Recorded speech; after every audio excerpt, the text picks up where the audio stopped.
जोहार नमस्कार साथियों, मेरा नाम गोपाल महतो है। डुमरी के विधायक और जेल कैंप के सुप्रीमो अपनी पार्टी को बढ़ाने के लिए लगातार सदस्यता अभियान चला रहे हैं और इसी सदस्यता अभियान को लेकर के वो चाईबासा में सभा कर रहे थे और चाईबासा में लोगों के द्वारा जिस हिसाब से वहाँ पे स्वागत किया गया, चाहे वहाँ के लोकल कुर्मी हो या आदिवासी हो,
इससे देख के ये अंदाज़ा लगाया जा सकता है कि जयराम महतो जी जो हैं वो ना केवल महतो के नेता हैं बल्कि वो सबके नेता हैं। चाईबासा सभा के दौरान उन्होंने कई ऐसे मुद्दों को छुआ, जैसे चक्रधरपुर की जिला बनाने की बात हो या फिर अभी कुछ दिन पहले 64 डीएसपी का जो प्रमोशन हुआ और उसमें से 40 जो बाहरी हैं, खास करके बिहार के हैं, बिहार के अलग अलग जिलों से, चाहे पटना के हो, भोजपुर के हो, खगड़िया के हो या फिर मधुबनी के हो, मैं सभी का आप लोगों को यहाँ पे स्क्रीन में लगा दे रहा हूँ, आप पॉज करके उसे देख सकते हैं। जयराम महतो के ऊपर अक्सर ये भी आरोप लगाया जाता है कि ये केवल बाहरी भीतरी करते हैं, उस पर भी उन्होंने खुल के बातें कही है। बिहार में चुनाव हो रहा है, जो लोग हमसे कहते हैं कि विधायक जी अब बाहरी भीतरी की बात करते हैं, उनसे निवेदन करेंगे बिहार में जेएमएम को एको सीट दिला के दिखा दीजिए। तो उनसे निवेदन करेंगे एनडीए से आजसू को एको सीट दिला के दिखा दीजिए। तो और आइए झारखंड, आरजेडी से कोटे से मंत्री हैं, आरजेडी कोटे के विधायक है, जेडीयू कोटे के विधायक है, लोजपा कोटे के विधायक है, हमने बिहार को दिया, आप एक विधायक दिला दीजिए, उसके बाद कहिएगा हम बाहरी भीतरी करते हैं।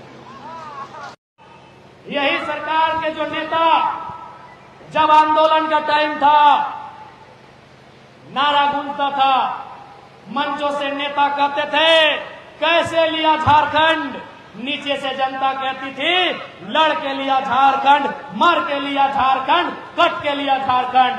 किसके लिए? आज ये सवाल होगा, किसके लिए झारखंड, किसके लिए झारखंड? आज ये सवाल होगा, किसके लिए झारखंड? अगर झारखंडियों के लिए झारखंड, तो फिर 64 में 40 डीएसपी प्रमोशन बिहारी कैसे हुए?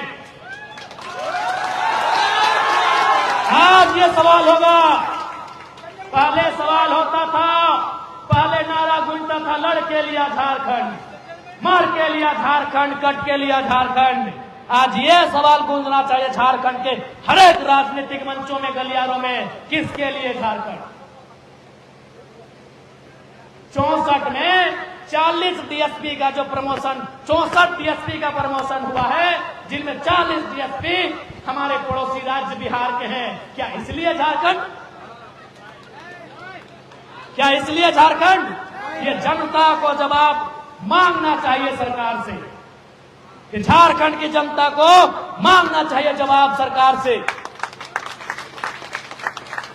अब जब मैंने इस विषय को छेड़ा है तो बहुत सारे बुद्धिजीवी लोग, पत्रकारिता से जुड़े लोग ये कहेंगे कि विधायक जी अब बाहरी भीतरी की बात कर रहे हैं। तो मैं आज स्पष्ट कहना चाहूंगा, तमाम जनता को कहूंगा मीडिया हाउस के बुद्धिजीवी लोगों को कहूंगा, ये बाहरी भीतरी की लड़ाई नहीं है, ये छोटे भाई का तकलीफ, पीड़ा, दुख और दर्द है। और आज की स्थिति में जो झारखंड की दशा है उस पर भी उन्होंने खुलकर बातें की है। पहले जिस हिसाब से जेल कैंप पार्टी का लगातार जनसंख्या बढ़ती जा रही है, इसके कार्यकर्ता बढ़ते जा रहे हैं, अलग अलग जिलों में इनकी डिमांड बढ़ती जा रही है, उस हिसाब से आने वाले समय को देखते हुए जयराम महतो खुद अपनी मेहनत को, एक विधायक रहते हुए अपने क्षेत्र को देखते हुए अलग अलग जिलों में जिस हिसाब से वो कार्यक्रम कर रहे हैं और जिस हिसाब से अपने आप को गला रहे हैं, ये काबिले तारीफ है। नहीं तो अमूमन नेताओं को हम लोग देखते आए हैं अब तक कि जो भी विधायक बन जाते हैं या सांसद बन जाते हैं, सरकार बना लेते हैं, उसके बाद से उनका क्षेत्र दौरा हो या और कोई दौरा हो, ऐसे कार्यक्रमों में वो हमें ज़्यादा दिखाई नहीं देते हैं। लेकिन जयराम महतो आज अपने आप को जिस हिसाब से खपा रहे हैं, गला रहे हैं, ये आने वाले समय के लिए, खास करके 2029 के लिए एक निर्णायक समय साबित होगा। बाकी आप लोगों से मिलेंगे फिर किसी दूसरे वीडियो में, तब तक के लिए आप सभी को एक बार फिर से जोहार।